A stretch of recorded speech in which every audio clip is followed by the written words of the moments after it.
खारगे जी, केसी वेणुगोपाल जी, रणदीप सुरजेवाला जी, सिद्धरमैया जी, DK Shiv Kumar ji, stage पे senior leaders, हमारे party के सब कार्यकर्ता, मीडिया के हमारे मित्र, आप सबका यहाँ बहुत बहुत स्वागत, नमस्कार। ವೇದಿಕೆ ಮೇಲೆ ಆಸೀನರಾಗಿರ್ತಕ್ಕಂಥ ಎಲ್ಲ ಗಣ್ಯಾತಿ ಗಣ್ಯರೇ, ಮುಖಂಡರುಗಳೇ, ಹಿರಿಯರೇ, ಕರ್ನಾಟಕ ರಾಜ್ಯದ ಮೂಲೆ ಮೂಲೆಗಳಿಂದ ಬಂದಿರತಕ್ಕಂಥ ಪಕ್ಷದ ಎಲ್ಲ ಕಾರ್ಯಕರ್ತರೇ, ಮಾಧ್ಯಮ ಮಿತ್ರರೇ, ತಮ್ಮೆಲ್ಲರಿಗೂ ಕೂಡ ಈ ಕಾರ್ಯಕ್ರಮಕ್ಕೆ ಮನಸ್ಪೂರ್ವಕವಾದಂತಹ ಸ್ವಾಗತ ಕೋರ್ತಾ ಇದ್ದೀನಿ। पिछले चुनाव में हमने कॉन्स्टिट्यूशन की रक्षा की, संविधान की रक्षा की थी। ಕಳೆದ ಚುನಾವಣೆಯಲ್ಲಿ ನಾವು ಸಂವಿಧಾನದ ರಕ್ಷಣೆಯನ್ನ ಮಾಡಿದೀವಿ, ಸಂವಿಧಾನನ ಉಳಿಸಂತ ಕೆಲಸನ ಮಾಡಿದ್ದೇವೆ। ये जो किताब है इसमें भारत की हजारों साल की विचारधारा है। ಈ ಒಂದು ಪವಿತ್ರವಾದಂತ ಪುಸ್ತಕ ಏನಿದೆ, ಈ ಪವಿತ್ರವಾದಂತ ಗ್ರಂಥದಲ್ಲಿ ಭಾರತ ದೇಶದ ಸಾವಿರಾರು ವರ್ಷಗಳ ಇತಿಹಾಸ ಅಡಗಿದೆ।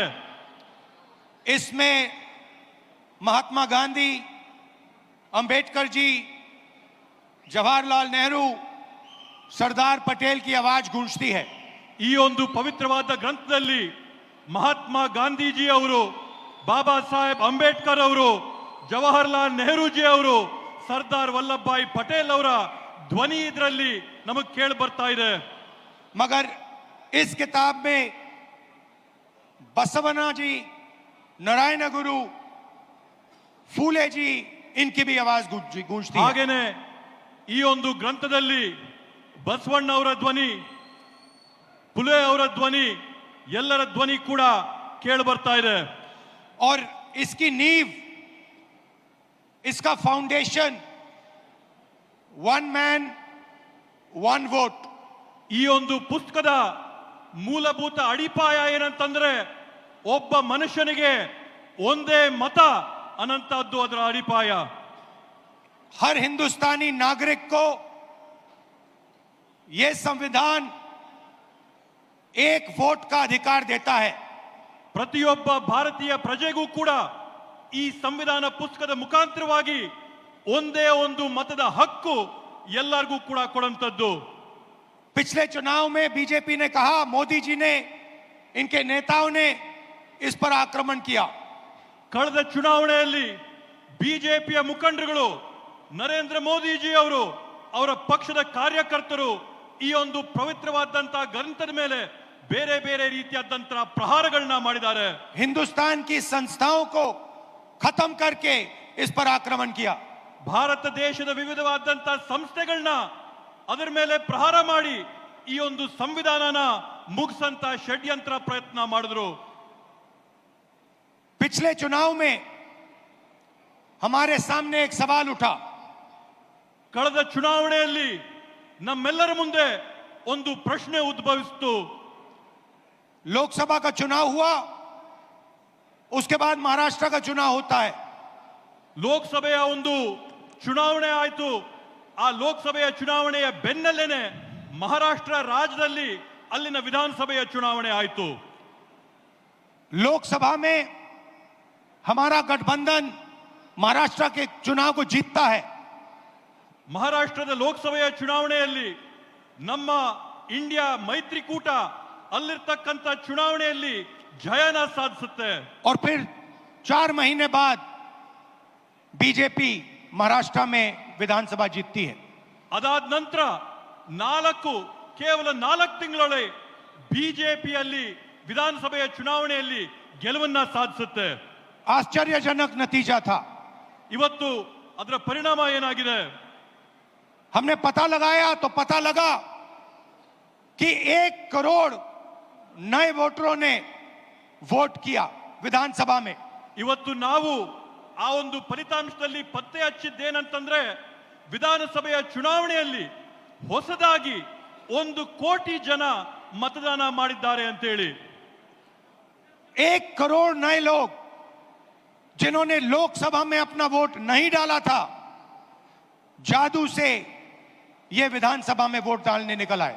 1 ಕೋಟಿ ಜನ ಲೋಕಸಭೆಯ ಚುನಾವಣೆಯಲ್ಲಿ ಯಾರು ಮತ ಹಾಕಿರ್ಲಿಲ್ವೋ ಆ ಜನ 1 ಕೋಟಿ ಜನ ಹೊಸದಾಗಿ ಮಹಾರಾಷ್ಟ್ರದಲ್ಲಿ ನಡೆದಂತ ವಿಧಾನ ಪರಿಷತ್ತಿನ ಚುನಾವಣೆಯಲ್ಲಿ मतदान ಮಾಡಿರತಕ್ಕಂತದ್ದನ್ನ ನಾವು ಗಮನಿಸಿದ್ದೇವೆ। और जहां भी ये नए वोटर आए वहां पर बीजेपी चुनाव जीती। ಅದರ ನೇರವಾದಂತ ಪ್ರತಿಫಲ ಏನಾಗುತ್ತಂತಂದ್ರೆ ಆ ಚುನಾವಣೆಯಲ್ಲಿ ಬಿಜೆಪಿ ಪಕ್ಷ ಜಯನ ಸಾಧಿಸುತ್ತೆ। हमारे गठबंधन के वोट कम नहीं हुए। ನಮ್ಮ ಒಂದು ಮೈತ್ರಿಯ ಫಲಿತಾಂಶದಲ್ಲಿ ನಮ್ಮ ಮತಗಳ ಸಂಖ್ಯೆಯಲ್ಲಿ ಯಾವುದೇ ಒಂದು ಚೂರು ಕೂಡ ಕಡಿಮೆ ಆಗಿಲ್ಲ। जितने हमें लोकसभा में मिले उतने ही हमें विधानसभा में मिले। ನಮಗೆ ಲೋಕಸಭೆಯ ಚುನಾವಣೆಯಲ್ಲಿ ಎಷ್ಟು ಮತಗಳು ನಮಗೆ ಸಿಕ್ಕಿತ್ತೋ ವಿಧಾನಸಭೆಯ ಚುನಾವಣೆಯಲ್ಲಿ ಕೂಡ ನಮಗೆ ಅಷ್ಟೇ ಮತ ಸಿಕ್ತು। और सारे के सारे जो वोटर बढ़ाए गए वो बीजेपी के खाते में गए। ಆದ್ರೆ ಹೊಸದಾಗಿ ಏನು ಮತಗಳನ್ನ ಪಟ್ಟಿಗೆ ಸೇರಿಸಿದ್ರೋ ಆ ಎಲ್ಲ ಮತಗಳು ಕೂಡ ಬಿಜೆಪಿ ಪಕ್ಷದ ತೆಕ್ಕೆಗೆ ಹೋದಂತಾಗಿದೆ। उस दिन हमने डिसाइड किया कि कुछ ना कुछ दाल में काला है। ಆವತ್ತು ನಾವು ತೀರ್ಮಾನ ಮಾಡಿದ್ವಿ ಈ ಒಂದು ಚುನಾವಣೆಯ ಪ್ರಕ್ರಿಯೆಯಲ್ಲಿ ಏನೋ ಒಂದು ಸಂದೇಹಾಸ್ಪದವಾದಂತ ವಿಷಯ ಇದೆ ಅಂತ ಹೇಳಿ। कर्नाटक में हमारी जो सर्वेस थी, हमारी जो पोलिंग थी, हमें 16, 15 या 16 सीट दे रही थी। ನಮಗೆ ಕರ್ನಾಟಕ ರಾಜ್ಯದಲ್ಲಿ ಲೋಕಸಭೆಯ ಚುನಾವಣೆಯ ಸಂದರ್ಭದಲ್ಲಿ ನಾವು ನಡೆಸಿದಂತ ಆಂತರಿಕವಾದಂತ ಸಮೀಕ್ಷೆಯಲ್ಲಿ ಖಚಿತವಾಗಿ ನಮಗೆ 15ರಿಂದ 16 ಸೀಟ್ ಬಂದೇ ಬರುತ್ತೆ ಅಂತ ವಿಶ್ವಾಸ ನಮಗಿತ್ತು। हमारी पोलिंग के मुताबिक 16 सीटों में हम आगे थे, हमें जीतना था। ನಮ್ಮ ಒಂದು ಆಂತರಿಕ ಸಮೀಕ್ಷೆ ಸ್ಪಷ್ಟವಾಗಿ ನಮ್ಗೆ ಹೇಳ್ತು ಕರ್ನಾಟಕ ರಾಜ್ಯದಲ್ಲಿ 16 ಲೋಕಸಭೆ ಸೀಟ್ಗಳನ್ನ ನಾವು ಗೆಲ್ಲೇಬೇಕಂತ ಹೇಳಿ। और हम जीते 9 में। ಆದ್ರೆ ನಮಗೆ ಫಲಿತಾಂಶ ಸಿಕ್ಕಿದಾಗ 9 ಗೆಲುವಾಗಿದ್ದು। तो हमने सवाल पूछने शुरू किए। ಆಗ ನಾವು ಪ್ರಶ್ನೆ ಮಾಡಕ್ಕೆ ಪ್ರಾರಂಭ ಮಾಡಿದ್ವಿ। क्या सचमुच हम ये सीटें हारे थे? ನಾವು ಎಲ್ಲ ಈ ರೀತಿಯಾದಂತ ಚುನಾವಣೆಗಳು ಈ ಕಾರಣದಿಂದಾನೇ ನಾವು ಸೋತಿದ್ದ। चुनाव आयोग से हम वोटर लिस्ट मांगते थे, electronic soft copy voter list की मांगते थे, वो मना कर देते। ನಾವು ಚುನಾವಣೆ ಆಯೋಗದಲ್ಲಿ ಮನವಿ ಮಾಡ್ತಾ ಇದ್ವಿ ನಮಗೆ ಡಿಜಿಟಲ್ ಕಾಪಿ ಕೊಡ್ರಿ ನಮ್ಮ ಮತದಾರರ ಪಟ್ಟಿ ಅಂತ ಹೇಳಿ ಮನವಿ ಮಾಡಿದಂತ ಸಂದರ್ಭದಲ್ಲಿ ಯಾವಾಗಲೂ ಕೂಡ ಚುನಾವಣೆ ಆಯೋಗ ಆ ಮನವಿನ ನಿರಾಕಾರ ಮಾಡ್ತಾ ಇತ್ತು। वीडियोग्राफी मांगी, उन्होंने नहीं दी और फिर कानून बदल दिया। ಅಂಕಿಯ ಮತದಾರರ ಪಟ್ಟಿನ ನಾವು ಮನವಿ ಮಾಡಿದ್ರೆ ಅದನ್ನ ನಿರಾಕಾರ ಮಾಡಿ ಅದನ್ನ ಬದಲಾಯಿಸಿಬಿಟ್ಟಿದ್ದಾರೆ। और फिर कहा कि 45 दिन के अंदर 45 दिन के बाद वीडियोग्राफी को रद्द खत्म कर देना चाहिए, डिस्ट्रॉय कर देना चाहिए। ಅದ್ರ ಜೊತೆಗೆ ಹೊಸ ಆದೇಶನ ಓಡಿಸಿ ಚುನಾವಣಾ ಮತಗಟ್ಟೆಗಳಲ್ಲಿ ರೆಕಾರ್ಡಿಂಗ್ ಆದಂತ ವಿಡಿಯೋನ 45 ದಿನದ ಒಳಗಡೆ ಹಳಸಂತ ಕುತಂತ್ರನ ಮಾಡಿದ್ದಾರೆ। तो एक लोकसभा में हमने अपनी एनालिसिस शुरू की। ಆದ್ರಿಂದ ನಾವು ಒಂದು ಲೋಕಸಭಾ ಕ್ಷೇತ್ರದಿಂದ ನಮ್ಮ ವಿಶ್ಲೇಷಣೆನ ನಾವು ಪ್ರಾರಂಭ ಮಾಡಿದ್ವಿ। बेंगलोर सेंट्रल की लोकसभा और उसमें हमने एक विधानसभा चुनी, महादेवापुरा। ಬೆಂಗಳೂರು ಕೇಂದ್ರ ಬ್ಯಾಂಗ್ಳೂರ್ ಸೆಂಟ್ರಲಿನ ಲೋಕಸಭೆ ಕ್ಷೇತ್ರದಲ್ಲಿ ಒಂದು ವಿಧಾನಸಭೆಯ ಕ್ಷೇತ್ರವಾದಂತ ಮಹದೇವಪುರ ಕ್ಷೇತ್ರದ ಫಲಿತಾಂಶನ ನಾವು ವಿಶ್ಲೇಷಣೆ ಮಾಡಿದ್ವಿ। और आपने मेरा कल प्रेस कॉन्फ्रेंस देखा होगा, उसमें हमने 100% साबित कर दिया है कि इलेक्शन कमीशन और बीजेपी ने मिलकर आपसे कर्नाटका से लोकसभा चुराई है। ನೀವು ನಿನ್ನೆ ನಾನು ಮಾಡಿದಂತ ಪತ್ರಿಕಾಗೋಷ್ಠಿಯಲ್ಲಿ ನೋಡಿರಬಹುದು, ನಾವು ಆ ಪತ್ರಿಕಾಗೋಷ್ಠಿಯಲ್ಲಿ 100ಕ್ಕೆ 100 ಸಾಬೀತು ಮಾಡಿದೀವಿ ಚುನಾವಣೆ ಆಯೋಗ ಮತ್ತೆ ಬಿಜೆಪಿ ಪಕ್ಷ ಸೇರ್ಕೊಂಡು ಈ ಚುನಾವಣೆಯಲ್ಲಿ ಮಾಡಿರ್ತಕ್ಕಂತ ಮೋಸನ। महादेवापुरा में 6.5 लाख वोट हैं असेंबली में। ಮಹದೇವಪುರ ಮತಕ್ಷೇತ್ರದಲ್ಲಿ 6.5 ಲಕ್ಷ ಮತಗಳಿವೆ। और उसमें से 1,250,000 वोट चोरी किए गए हैं। ಅದರಲ್ಲಿ 1,250,000 ಮತಗಳನ್ನ ಇವತ್ತು ಮತಗಳ್ಳತನ ಆಗಿದೆ ಅಂತ ಹೇಳಿ ಘಂಟಾಘೋಷವಾಗಿ ಹೇಳ್ತೀನಿ। मतलब 6 में से 1 वोट इन्होंने चोरी किया है। ಅದರ ಅರ್ಥ ಏನಂತಂದ್ರೆ 6 ಮತಗಳಲ್ಲಿ ಒಂದು ಮತನ ಇವ್ರು ಕಳ್ತನ ಮಾಡಿದಾರೆ ಅಂತ ಹೇಳಿ 5 तरीके से चोरी की गई है 5 ವಿಧಗಳಲ್ಲಿ ಈ ಮತಗಳ ಕಳ್ತನ ಆಗಿದೆ डुप्लीकेट वोटर मतलब एक वोटर अनेक बार वोटिंग कर रहा है ದ್ವಿಪ್ರತಿಯ ಮತದಾರರ ಏನು ಪಟ್ಟಿ ಇರ್ತದೆ ಅದರಲ್ಲಿ ಒಬ್ಬ ಮತದಾರ ಹಲವಾರು ಬಾರಿ ಅವರ ಹೆಸರುಗಳು ಮತಪಟ್ಟಿಯಲ್ಲಿ 4 अलग ಬರ್ತಕ್ಕಂಥದ್ದು अलग पोलिंग बूथ में वोट डाल रहा है 5-6 अलग पोलिंग बूथ में वोट डाल रहा है 4-5 ಮತಗಟ್ಟೆಗಳಲ್ಲಿ ಅವನೋಗಿ ಮತದಾನ ಮಾಡಿ ಬರ್ತಾ ಇದ್ದಾನೆ ऐसे तकरीबन 12,000 वोटर हैं ಈ ರೀತಿಯಾದಂತದ್ದು ಸರಿಸಮಾನವಾಗಿ 12,000 ಮತಗಳು ಇವತ್ತು ನಾವು ಕಂಡಿದ್ದೇವೆ फेक एंड इनवैलिड एड्रेस मतलब इनका पता नहीं है या फिर 0 नंबर एड्रेस है ನಕಲಿಯಾದಂತ ವಿಳಾಸಗಳಲ್ಲಿ ಅವರ ವಿಳಾಸ ಸಿಗದೇ ಇದ್ದಂತವರು ಈ ಪಟ್ಟಿಗಳಲ್ಲಿದ್ದಾರೆ तकरीबन 40,000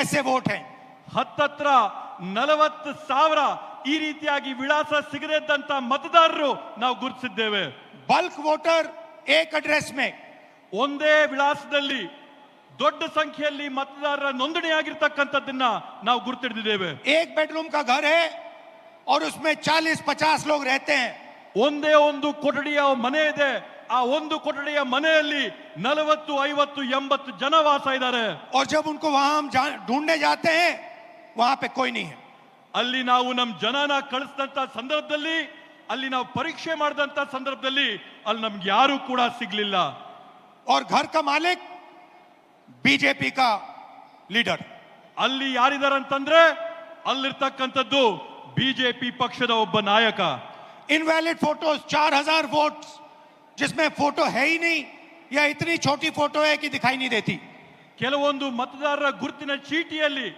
ಮತದಾರರ ಭಾವಚಿತ್ರನೇ ಸಿಕ್ಕಲ್ಲ 4,000 ಈ ರೀತಿಯಾದಂತಹ ಪ್ರಕರಣಗಳನ್ನ ನಾವು ನೋಡಿದ್ದೇವೆ और 34,000 तकरीबन 34,000 वोट जहां फॉर्म 6 को मिसयूज किया गया है ಮತ್ತೆ ಅದ್ರ ಜೊತೆಗೆ ವಿಶೇಷವಾಗಿ ಸುಮಾರು 32,000 ಪ್ರಕರಣಗಳಲ್ಲಿ ಮತದಾರರ ಪಟ್ಟಿಯಲ್ಲಿ ನಮೂನೆ 6ರಲ್ಲಿ ಏನು ನೂತನವಾಗಿ ಮತನ ಹಾಕೋಬೇಕೋ ಅದರಲ್ಲಿ ನಾವು ಅವ್ಯವಹಾರ ಕಂಡಿದ್ದೇವೆ फॉर्म 6 फर्स्ट टाइम वोटर्स के लिए होती है ನಮೂನೆ 6 ಏನಿರುತ್ತೆ ಚುನಾವಣೆಯ ಪ್ರಕ್ರಿಯೆಯಲ್ಲಿ ಅದು ನೂತನವಾಗಿ ಮತದಾನ ಮಾಡೋರ್ಗೋಸ್ಕರ ಮೀಸಲು ಮಾಡಿರ್ತಕ್ಕಂಥ ನಮೂನೆ 34,000 ऐसे लोग हैं जिनकी आयु किसी की 90 साल किसी की 80 81 82 34,000 ಈ ರೀತಿಯಾದಂತ ಜನ ಇದ್ದಾರೆ ಯಾರ ವಯಸ್ಸು 95 ವರ್ಷ ಆಗಿದೆ 90 ವರ್ಷ ಆಗಿದೆ 85 ವರ್ಷ ಆಗಿದೆ ಈ ರೀತಿಯಾದಂತ 34,000 ಜನ ಅಲ್ಲಿದ್ದಾರೆ इस प्रकार से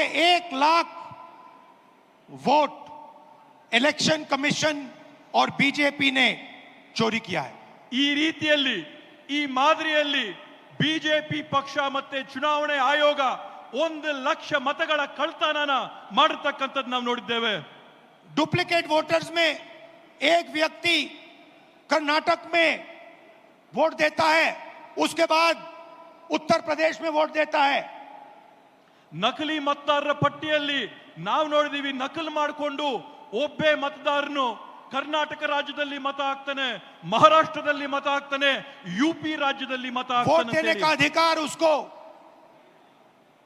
बेंगलोर में है लखनऊ में है वाराणसी में है अलग अलग जगह देश में ये लोग वोट डालने के लिए ऑथराइज्ड हैं ಮತದಾನ ಮಾಡಂತ ಹಕ್ಕು ಈ ವ್ಯಕ್ತಿಗೆ ಬೆಂಗಳೂರಿನಲ್ಲಿದೆ ಲಕ್ನೌನಲ್ಲಿದೆ ವಾರಣಾಸಿನಲ್ಲಿದೆ ಈ ದೇಶದ ವಿವಿಧ ಭಾಗಗಳಲ್ಲಿ ಮತದಾನ ಮಾಡಂತ ಹಕ್ಕನ್ನ ಈ ವ್ಯಕ್ತಿ ಕೊಟ್ಟಿದ್ದಾರೆ मुझसे इलेक्शन कमीशन एफिडेविट मांगता है ನನ್ನ ಹತ್ರಿಂದ ಇವತ್ತು ಚುನಾವಣೆ ಆಯೋಗ ಪ್ರಮಾಣ ಪತ್ರ ಕೇಳ್ತಾ ಇದ್ದಾರೆ मुझसे कहता है कि मुझे ओथ लेना है ಅವ್ರು ನನಗೆ ಕೇಳ್ತಾ ಇದ್ದಾರೆ ನಿಮ್ ಮುಂದೆ ಬಂದು ಪ್ರಮಾಣ ಮಾಡಿ ಅಂತ ಹೇಳಿ मैंने पार्लियामेंट के अंदर ओथ लिया है ನಾನು इस संविधान के सामने ओथ लिया है इस पर हाथ डाल के वोट लिया है इस पे हाथ डालकर ओथ लिया है ನಾನು ಸಂಸತ್ ಭವನದಲ್ಲಿ ಪ್ರತಿಜ್ಞೆ ಮಾಡಿದ್ದೀನಿ ಸಂಸತ್ನಲ್ಲಿ ಪ್ರತಿಜ್ಞೆ ಮಾಡಿದ್ದೀನಿ ಈ ಸಂವಿಧಾನದ ಮೇಲೆ ನಾನು ಪ್ರತಿಜ್ಞೆ ಮಾಡಿದ್ದೀನಿ ನಾನು ನುಡಿಯಂತದ್ದೆಲ್ಲ ಸತ್ಯ ಅಂತ ಪ್ರತಿಜ್ಞೆ ಮಾಡಿದ್ದೇನೆ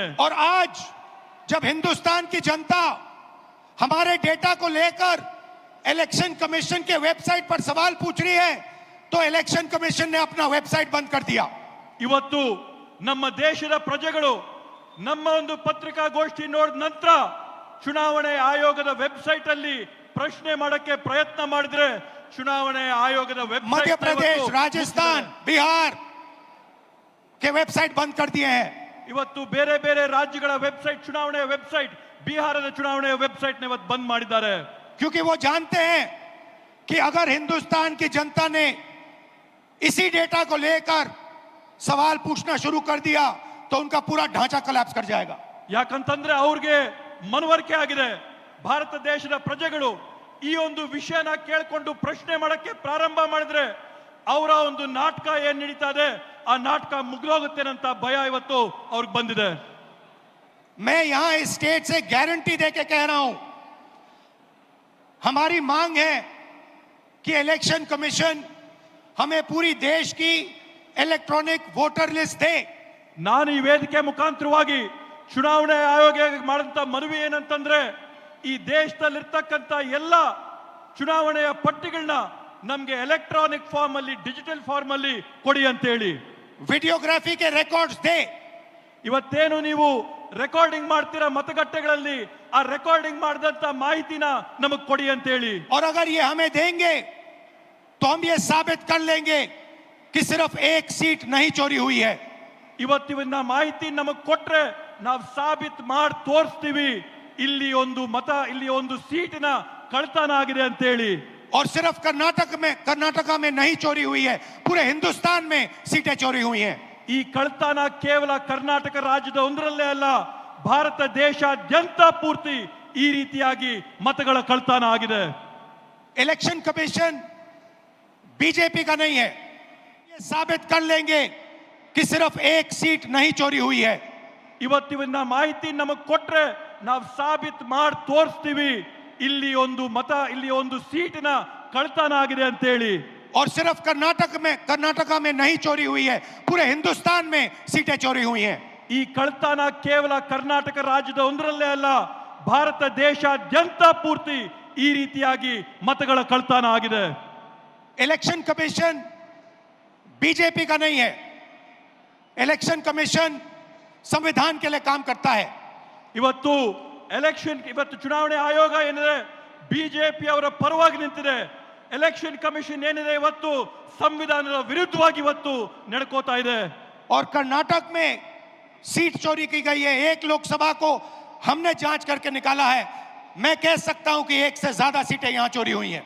ಇವತ್ತು ಕರ್ನಾಟಕದಲ್ಲಿ ನಾವು ಒಂದು ಕ್ಷೇತ್ರನ ಪರಿಶೀಲನೆ ಮಾಡಿ ಆ ಕ್ಷೇತ್ರದಲ್ಲಿ ಆದಂತ ಕಳ್ತನನ ನಾವು ಸಾಬೀತು ಮಾಡಿದೀವಿ। 100ಕ್ಕೆ 100 ನಾನು ನಿಮ್ಗೆ ಆಶ್ವಾಸನೆ ಕೊಡ್ತೀನಿ, ಕರ್ನಾಟಕ ರಾಜ್ಯಾದ್ಯಂತ ನಾವು ಪರಿಶೀಲನೆ ಮಾಡಿದ್ರೆ ಒಂದಲ್ಲ ಹಲವಾರು ಉದಾಹರಣೆ ನಮ್ಗೆ ಸಿಗುತ್ತೆ ಅಂತ ಹೇಳಿ। जो कॉन्स्टिट्यूशन का फाउंडेशनल आइडिया है, वन मैन वन वोट, इस पर इलेक्शन कमीशन और उसके सारे के सारे अफसर आक्रमण कर रहे हैं। इसका मतलब वो संविधान पर आक्रमण कर रहे हैं। ಇವತ್ತು ಸಂವಿಧಾನದ ಮೂಲ ಧ್ಯೇಯ ಏನಿದೆ, ಸಂವಿಧಾನದ ಮೂಲ ಧ್ಯೇಯ ಅಂದ್ರೆ ಒಬ್ಬ ವ್ಯಕ್ತಿಗೆ ಒಂದೇ ಮತ ಅನ್ನಂಥದ್ದು। ಚುನಾವಣೆ ಆಯೋಗದ ಅಧಿಕಾರಿಗಳು, ಅವರಲ್ಲಿರ್ತಕ್ಕಂಥ ಸಿಬ್ಬಂದಿ ವರ್ಗದವರು ಎಲ್ಲರೂ ಕೂಡ ಒಗ್ಗಟ್ಟಾಗಿ ಸೇರಿ ಈ ಸಂವಿಧಾನದ ಮೇಲೆ ಪ್ರಹಾರ ಮಾಡಿ, ಅದ್ರ ಮೇಲೆ ಹಲ್ಲೆ ಮಾಡಿ हिंदुस्तान के गरीब जनता पर आक्रमण कर रहे हैं। ಕರ್ನಾಟಕ ರಾಜ್ಯದ, ಭಾರತ ದೇಶದ ಬಡ ಜನರ ಮೇಲೆ ಆಕ್ರಮಣ ಮಾಡ್ತಾ ಇದ್ದಾರೆ। और मैं उनसे कहना चाहता हूं, अगर आप सोच रहे हो कि आप इस पर आक्रमण करके बचोगे तो फिर से सोचो, करोगे तो हम आप पर हमला करेंगे। ನೀವು ಈ ಪವಿತ್ರ ಸಂವಿಧಾನದ ಮೇಲೆ ಹಲ್ಲೆ ಮಾಡಿದ್ರೆ ನೇರವಾಗಿ ನಾವು ನಿಮ್ಮ ಮೇಲೆ ಹಲ್ಲೆ ಮಾಡ್ತೀವಿ, ನಿಮ್ಮನ್ನ ಗುರಿ ಮಾಡ್ತೀವಿ। ये हिंदुस्तान की आवाज है। ಈ ಒಂದು ಪವಿತ್ರವಾದಂತ ಗ್ರಂಥ ಈ ದೇಶದ ಧ್ವನಿ। याद रखिए, नरेंद्र मोदी 25 सीट की मार्जिन से प्रधानमंत्री हैं। ತಾವು ನೆನಪಿಟ್ಕೋಬೇಕು, ನರೇಂದ್ರ ಮೋದಿ ಅವರು ಕೇವಲ 25 ಸೀಟುಗಳಿಂದ ಇವತ್ತು ಈ ದೇಶದ ಪ್ರಧಾನಮಂತ್ರಿ ಆಗಿದ್ದಾರೆ। एक सीट हमने दिखा दी कि चोरी हुई है। ಒಂದು ಸೀಟ್ನ ನಾವು ಸಾಬೀತು ಮಾಡಿ ತೋರಿಸಿದೀವಿ ಕಳ್ತನ ಆಗಿದೆ ಆ ಸೀಟಲ್ಲಿ ಅಂತ ಹೇಳಿ। 25 सीट वो 35,000 या कम वोटों से जीते हैं। 25 ಸ್ಥಾನಗಳನ್ನ ಅವರು 34,000ಕ್ಕಿಂತ ಕಡಿಮೆಯ ಅಂತರದಲ್ಲಿ ಇವತ್ತು ಜಯ ಸಾಧಿಸಿರೋದನ್ನ ನಾವು ನೋಡಿದೀವಿ। अगर हमें इलेक्ट्रॉनिक डेटा मिल जाए, हम साबित कर देंगे कि हिंदुस्तान का प्रधानमंत्री चोरी करके प्रधानमंत्री बना है। ಇವತ್ತು ನಮ್ಗೆ ಸರಿಯಾದಂತ ಮಾಹಿತಿ ಕೊಟ್ರೆ ನಾವು ಸಾಕ್ಷಿಯಾಗಿ ತೋರಿಸ್ತೀವಿ ಈ ದೇಶದ ಪ್ರಧಾನಮಂತ್ರಿ ಕಳ್ತನ ಮಾಡಿ ಪ್ರಧಾನಮಂತ್ರಿ पूरे ಆಗಿರ್ತಕ್ಕಂಥದ್ದು देश ಅಂತ को ಹೇಳಿ. यह सवाल पूछना चाहिए कि इलेक्शन कमीशन इलेक्ट्रॉनिक डेटा और वीडियोग्राफी क्यों नहीं दे रहा है। ಇವತ್ತು ಆಗಿದೆ ಚುನಾವಣೆ ಆಯೋಗ ಡಿಜಿಟಲ್ ರೆಕಾರ್ಡ್ ನ ಮತ್ತೆ ರೆಕಾರ್ಡಿಂಗ್ ಗಳನ್ನ ವಿಡಿಯೋ ರೆಕಾರ್ಡಿಂಗ್ ನ ಯಾಕೆ ಕೊಡ್ತಾ ಇಲ್ಲ ಅಂತ ಹೇಳಿ. मैं लीडर ऑफ ऑपोजिशन हूं मगर मैं अकेला नहीं बोल रहा हूं। ನಾನು ವಿರೋಧ ಪಕ್ಷದ ನಾಯಕನಾಗಿರ್ಬೋದು ಆದ್ರೆ ನಾನು ಒಬ್ಬೊಂಟಿಗನಾಗಿ ಮಾತಾಡ್ತಾ ಇಲ್ಲ. हिंदुस्तान की सारी राजनीतिक ऑपोजिशन की पार्टियां ये सवाल पूछ रही हैं। ಈ ದೇಶದ ಎಲ್ಲ ರಾಜಕೀಯ ಪಕ್ಷಗಳು ಕೂಡ ನಮ್ಮ ಜೊತೆ ನಿಂತು ಇದನ್ನ ಪ್ರಶ್ನೆ ಮಾಡ್ತಾ ಇದ್ದಾರೆ.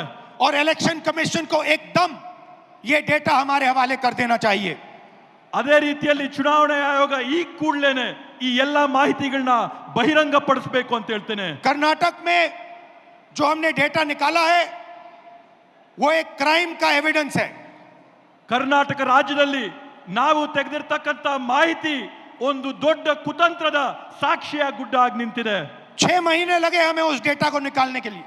6 ತಿಂಗಳಿನ ಕಾಲಾವಧಿ ಆಗಿದೆ ನಮ್ಗೆ ಆ ಮಾಹಿತಿನೆಲ್ಲ ಸಂಗ್ರಹ ಮಾಡೋದಕ್ಕೋಸ್ಕರ.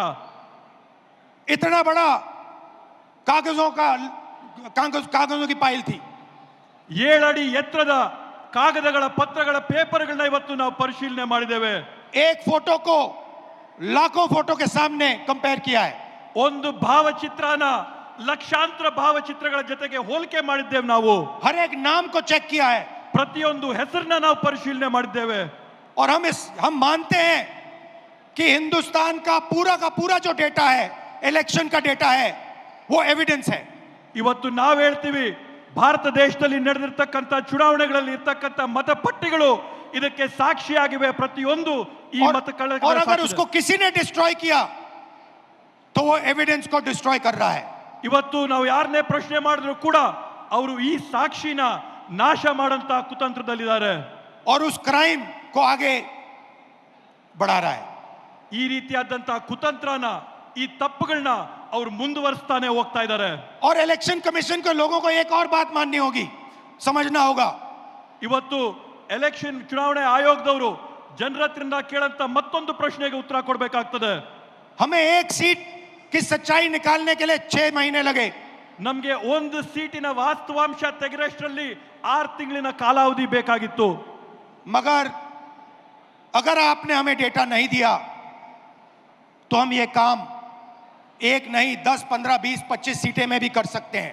ನೀವೇನಾದ್ರೂ ನಮ್ಗೆ ಈ ಮಾಹಿತಿನ ಕೊಟ್ಟಿಲ್ಲ ಅಂದ್ರೆ ನೇರವಾಗಿ ನಾವು ನಿಮ್ಗೆ ಹೇಳ್ತಾ ಇದೀವಿ, ಒಂದು ಕ್ಷೇತ್ರ ಅಲ್ಲ 5, 10, 15, 25 ಕ್ಷೇತ್ರಗಳಲ್ಲಿ ನಾವು ಈ ಮಾಹಿತಿನ ಸಂಗ್ರಹ ಮಾಡಿ ಬಹಿರಂಗ ಮಾಡ್ತೀವಿ. पेपर कॉपियां हैं हमारे पास, ನಮ್ಮ ಹತ್ರ ಮಾಹಿತಿ ಇದೆ ಇದ್ರ ಬಗ್ಗೆ.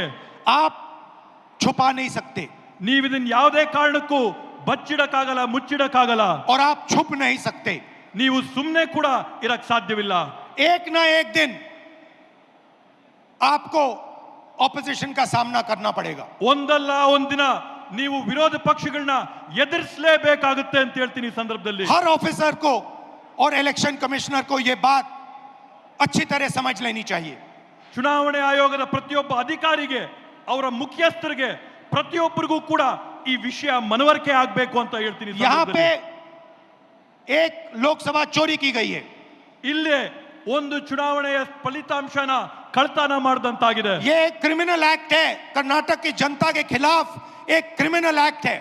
ಇದು ಕರ್ನಾಟಕ ರಾಜ್ಯದ ಜನತೆಯ ವಿರುದ್ಧವಾಗಿ ಇದೊಂದು ದೊಡ್ಡ ಅಪರಾಧವಾಗಿ ನಿಂತಿದೆ. ಅಪರಾಧ ಮಾಡಿದ್ದಾರೆ ಇವತ್ತು ಕರ್ನಾಟಕದ और ವಿರುದ್ಧವಾಗಿ. कर्नाटका की सरकार को इस क्राइम का इन्वेस्टिगेशन करना चाहिए और एक्शन लिया जाना चाहिए। ಕರ್ನಾಟಕ ರಾಜ್ಯ ಸರ್ಕಾರ ಈ ಒಂದು ಅಪರಾಧದ ವಿರುದ್ಧವಾಗಿ ತನಿಖೆ ನಡೆಸಬೇಕು, ಜನಕ್ಕೆ ನ್ಯಾಯ ಕೊಡಿಸಬೇಕು ಅಂತ ಈ ಸಂದರ್ಭದಲ್ಲಿ ಹೇಳ್ತೇನೆ. ये जो इलेक्शन कमीशन के ऑफिसर्स हैं जिन्होंने 1000, 10,000, 15,000 लोगों को, फेक लोगों को वोटर लिस्ट में डाला है, इनसे सवाल पूछना चाहिए। ಇವತ್ತು ಯಾವ ಚುನಾವಣೆ ಅಧಿಕಾರಿಗಳಿದ್ದಾರೆ, ಯಾರು ಸೇರ್ಕೊಂಡು 5,000, 10,000, 15,000 ಮತಗಳನ್ನ ಇವತ್ತು ಮತದಾರರ ಪಟ್ಟಿಗೆ ಸೇರಿಸಿದ್ದಾರೆ, ಅವರೆಲ್ಲರನ್ನೂ ಕೂಡ ಇವತ್ತು ಪ್ರಶ್ನೆ ಮಾಡಬೇಕಾಗಿದೆ. और महादेवापुरा की सच्चाई निकालनी चाहिए। ಮತ್ತೆ ಮಹದೇವಪುರ ಚುನಾವಣೆಯಲ್ಲಿ ನಡೆದಂತ ವಾಸ್ತವಾಂಶನ ಹೊರಗೆ ತೆಗಿಬೇಕಾಗಿದೆ. मैं आप सबका दिल से धन्यवाद करता हूं कि आप कांग्रेस पार्टी के कार्यकर्ता जिनके खून में इस संविधान का डीएनए ನಾನು ಮತ್ತೊಮ್ಮೆ ತಮ್ಮೆಲ್ಲರಿಗೂ ಕೂಡ ಮನಸ್ಪೂರ್ವಕವಾದಂತಹ ಧನ್ಯವಾದ ಹೇಳಕ್ ಬಯಸ್ತೇನೆ.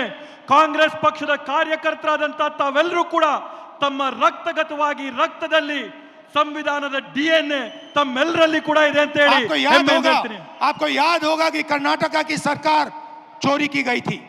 ತಮಗೂ ಕೂಡ ನೆನಪಿರಬಹುದು, ಈ ಹಿಂದೆ ಕರ್ನಾಟಕ ರಾಜ್ಯದ ಸರ್ಕಾರನ ಕೂಡ ಕಳ್ತನ ಮಾಡಿದ್ದಂಥದ್ದು. पैसा देकर चोरी की गई थी. ಕಾಸುಗಳನ್ನ ಕೊಟ್ಟು ಹಣ ಕೊಟ್ಟು ಸರ್ಕಾರ ಕಳ್ತನ ಆಯಿತು. और मैं आपसे अब कह रहा हूं 100% सबूत के साथ कि लोकसभा में भी आपसे चोरी की गई है. ನಾನು ಮತ್ತೊಮ್ಮೆ ತಮ್ಗೆ ಹೇಳ್ತಾ ಇದ್ದೀನಿ, 100ಕ್ಕೆ 100 ವಿಶ್ವಾಸದೊಂದಿಗೆ ಹೇಳ್ತಾ ಇದ್ದೀನಿ, ಸಾಕ್ಷಿ ಆಧಾರದ ಜೊತೆ ಹೇಳ್ತಾ ಇದ್ದೀನಿ, ಲೋಕಸಭೆಯ ಚುನಾವಣೆ ಕೂಡ ಕಳ್ತನ ಆಗಿದೆ ಅಂತ ಹೇಳಿ. बीजेपी की विचारधारा इस संविधान के खिलाफ है.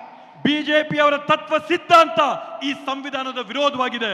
और ये हिंदुस्तान के गरीब लोगों का, किसानों का, मजदूरों का, छोटे व्यापारियों का हथियार है. ಇವತ್ತು ಈ ಸಂವಿಧಾನ ಈ ದೇಶದಲ್ಲಿರ್ತಕ್ಕಂಥ ಬಡವರು, ಕಾರ್ಮಿಕರು, ರೈತರು, ಕೂಲಿ ವರ್ಗದವರು ಇವರೆಲ್ಲರ ರಕ್ಷಣೆಗಿರ್ತಕ್ಕಂಥದ್ದು ಈ ಒಂದು ಪವಿತ್ರ ಪುಸ್ತಕ ಮಾತ್ರ. और हर कांग्रेस पार्टी का कार्यकर्ता और नेता इसकी रक्षा करेगा. ಮತ್ತೆ ಪ್ರತಿ ಕಾಂಗ್ರೆಸ್ ಪಕ್ಷದ ನಾಯಕರುಗಳು, ಮುಖಂಡರುಗಳು, ಕಾರ್ಯಕರ್ತರು ತಾವೆಲ್ಲರೂ ಕೂಡ ಇದರ ರಕ್ಷಣೆಯನ್ನ ಮಾಡಬೇಕು ಅಂತ ಮನವಿ ಮಾಡ್ತೀನಿ.